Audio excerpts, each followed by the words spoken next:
Hi everyone, welcome to lecture number 20, the 7th lecture on labor market equilibrium. In our last lecture, we discussed about the labor market outcomes in a non-competitive environment where the market is in the form of monopsony. We discussed about the characteristics of a monopsonist labor market, the hiring decision of a perfectly discriminating monopsonist, and we discussed about that how it leads to some kind of misallocation or not allocating the resources efficiently as compared to a perfectly competitive market. So, in this lecture, we are going to discuss about the characteristics of a non-discriminating monopsonist. We will discuss about the hiring decisions of a non-discriminating monopsonist and the impact of the minimum wage on hiring decisions of monopsonist. A non-discriminating monopsonist like a discriminating monopsonist having the feature that is the single buyer of the labor in the labor market. However, it treats all workers equally and pays the same wage rate to all the workers.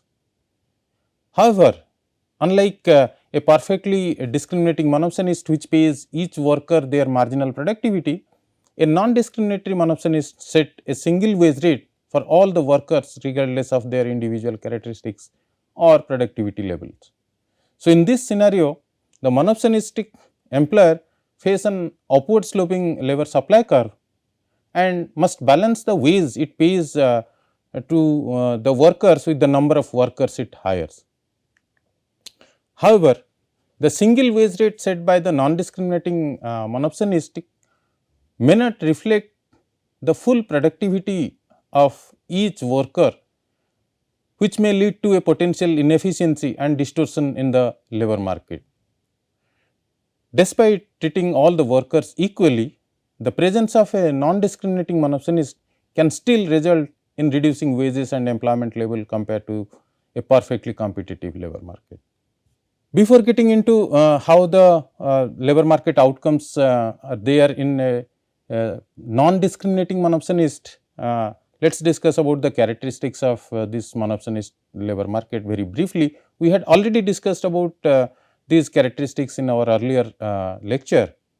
Like a perfectly discriminating monopsonist, a non-discriminating monopsonist has these particular characteristics like there is a single buyer of the labor in the labor market and the upward sloping supply curve of the labor, and the firm or the industry is having some kind of power to set the wage. So, the firm is a wage setter and there is imperfect information and there could be potential market distortion. There would be some barriers to entry and because of the geographical isolation. So, these are the properties and the characteristics of a monopsonist labor market, which are the same for a non-discriminating monopsonist labor market. A non-discriminating monopsonist must pay all the workers the same wage regardless of the workers' reservation wage, because the non-discriminating monopsonist must raise the wage to all the workers when he wishes to hire one more worker. Therefore, the labor supply curve is no longer going to give the marginal cost of hiring. So, if you look at it how the labor supply curve and the marginal cost curve of the monopsonistic labor market is there for a non-discriminating monopsonist. Let us take some example how the marginal cost differs from the total cost of hiring the workers. Here we have taken an example. Now, when the wage rate is 4, no one is willing to work at this wage rate. So, the total cost for the firm is 0 and so as the marginal cost. Now, when the firm increases the wage from 4 to 5, one worker is willing to work and the total cost to the firm is 5 and the marginal cost is also 5. When the firm increases the wage rate from 5 to 6, 2 workers are willing to work. So, the total cost for the workers is now 12, the marginal cost of the labor is 7. When the firm increases the wage rate from 6 to 7, 3 persons are willing to work. So, the total cost for the firm is 21 and the marginal cost is 9.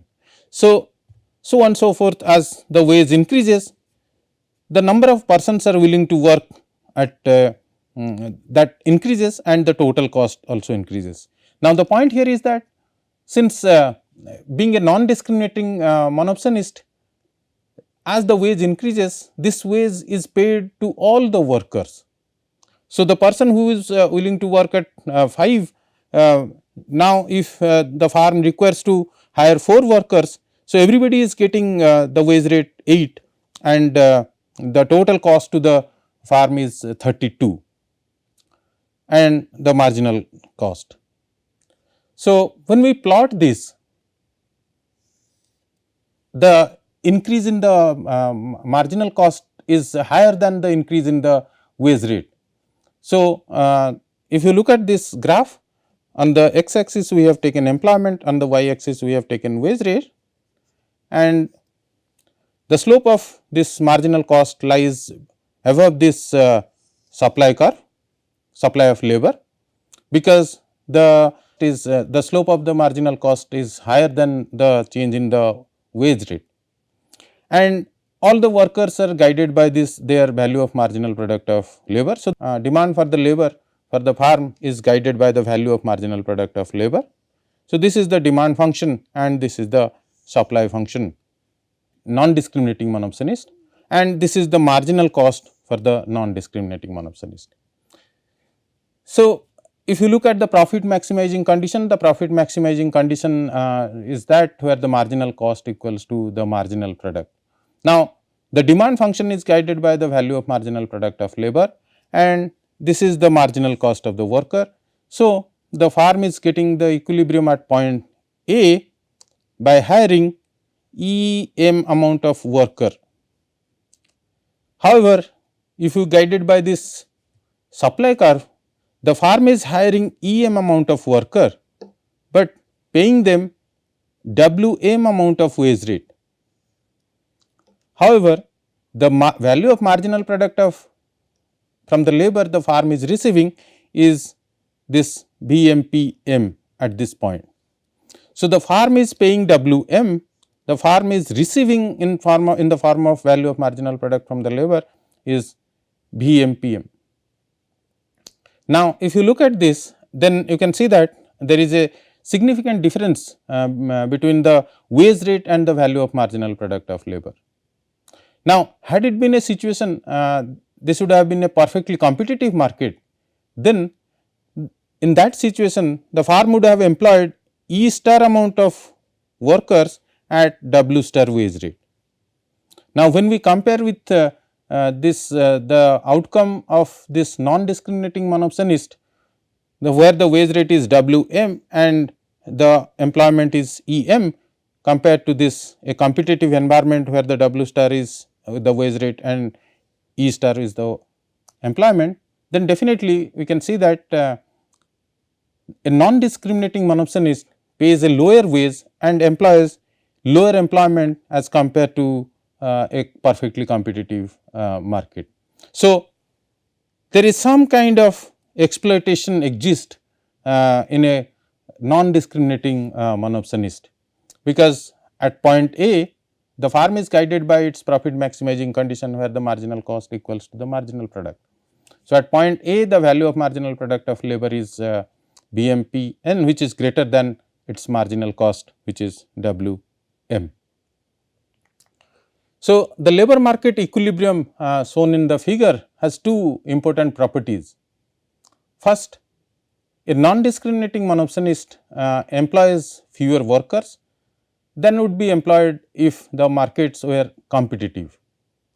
So, the competitive level of employment is given by the intersection of the demand and supply, or at point E star amount of workers. As a result, there is some amount of underemployment in a monopsony.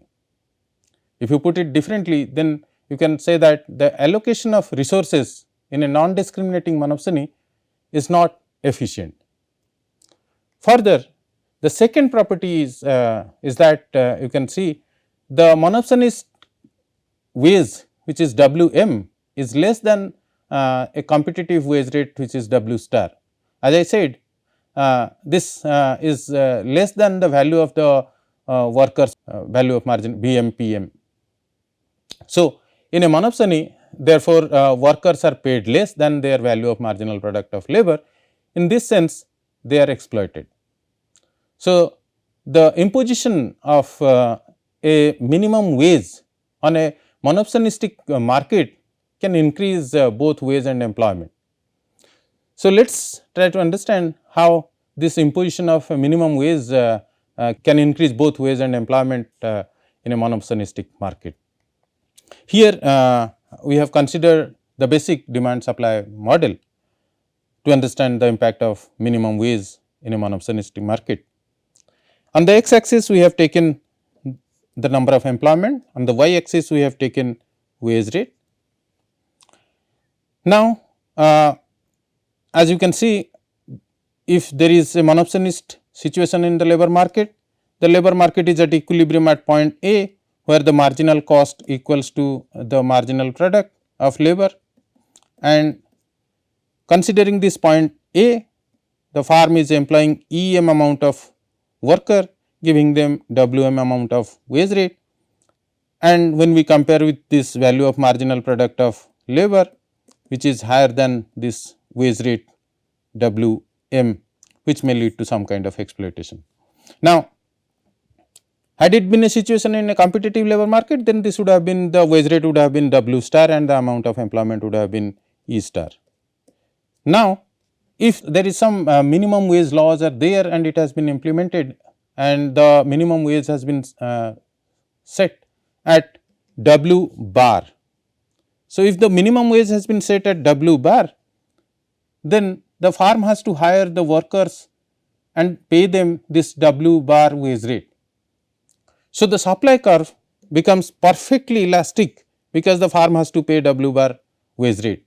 Now, considering this wage rate, the firm has to employ E bar amount of employment. Now, if the firm is going to pay or employ more workers than this E bar, then the firm has to pay as per their marginal cost. So, the marginal cost function then will be upward sloping after this point.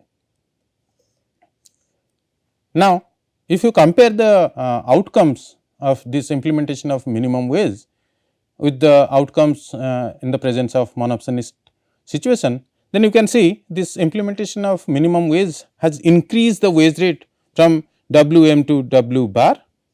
It has increased the employment from EM to E bar. However, when we compare with the competitive wage rate, still this W bar wage rate is less than the competitive wage rate. So, in fact, this discussion suggests that the government can do even better. It could set the minimum wage at the competitive level W star, where supply equals to demand. Now, if the government could set the minimum wage at the competitive level W star, then a monopsonistic firm would then employ the same number of workers that would be employed if the markets were competitive, and workers would be paid the competitive wage rate and there would be no unemployment. So, a well designed minimum wage can completely eliminate the market power of monopsonist and prevent the exploitation of the workers. So, the implementation of this minimum wage in a monopsonist market can have several economic impacts, like implementation of minimum wage leads to higher wages for the workers. So, on the primary effect of this implementing minimum wage in a monopsonist market is that it leads to higher wages for the workers. Since monopsony employer has significant bargaining power and can potentially set the wage below the competitive level, a minimum wage floor ensures that workers are paid at least a certain amount that improves their standard of living. Further, implementation of minimum wage reduces the monopsony power in the labor market. By setting a minimum wage, the government reduces the monopsony power's ability to pay wages below the competitive level. So, this can mitigate the exploitation of workers and shift some power back to the labor force. Further, it has been observed that in response to the higher wage, when the minimum wage is implemented, then this higher wage cost mandated by this minimum wage law, this monopsony employer might reduce the number of workers they employ in the farm. Since they can no longer pay the wage below the minimum level, they may find it more cost effective to hire fewer workers or invest in labor saving technologies. So, this can lead to unemployment or underemployment which affect the market. There is some effect on the efficiency at the aggregate level. In some cases, the imposition of minimum wage can lead to efficiency gain in the labor market. By ensuring that the workers are paid a certain minimum level, it can incentivize the farms to invest in training and skill development for their employees, leading to more productive workforce for the long run. So, it has some positive impact in terms of efficiency when it comes to the long run on the workforce. When we look at what would be the price effect, so this higher wage, because of the implementation of this minimum wage, this offsets the higher wage costs, and the monopsony employer might increase the price of their products in the product market. Now, because of the implementation of this minimum wage, the cost of the labor has increased, which may reflect that the price of these products may increase in the product market. So, this can lead to inflationary pressure in the economy, affecting the consumer's purchasing power when it comes to the price effect in the product market. Implementation of minimum wage further can impact the income redistribution in the economy. So, implementation of a minimum wage can also have redistributive effect by transferring income from employer to low wage workers. So, this can help in reducing the income inequality and improve overall economic welfare, particularly for the low income households in the economy. So, the overall economic impact of implementing a minimum wage in a monopsony market involve a complex interplay between higher wages for the workers and potential reduction in the employment. There is some efficiency effects and the price effects are there, and there could be some income redistribution.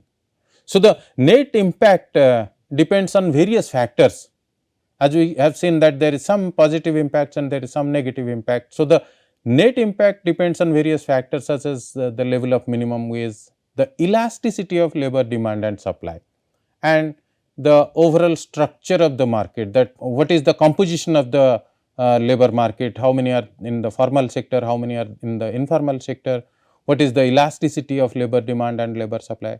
So, this imposition of this minimum wage and its outcome depends on the elasticity of labor demand and labor supply and the structure of the labor market. In summary, we can say that a non-discriminating monopsonist hire fewer workers than would be hired in a competitive labor market and pays them lower wages. Further, the imposition of minimum wage on a monopsony can increase both wage and number of workers employed in the economy. A particular farm may have some monopsony power, even in labor markets that may seem competitive when the workers find it costly to move across the farms. So, these are some of the summaries if we conclude this lecture. In our next lecture, we will discuss about the labor market outcomes in a non-competitive labor market and a monopoly. Thank you.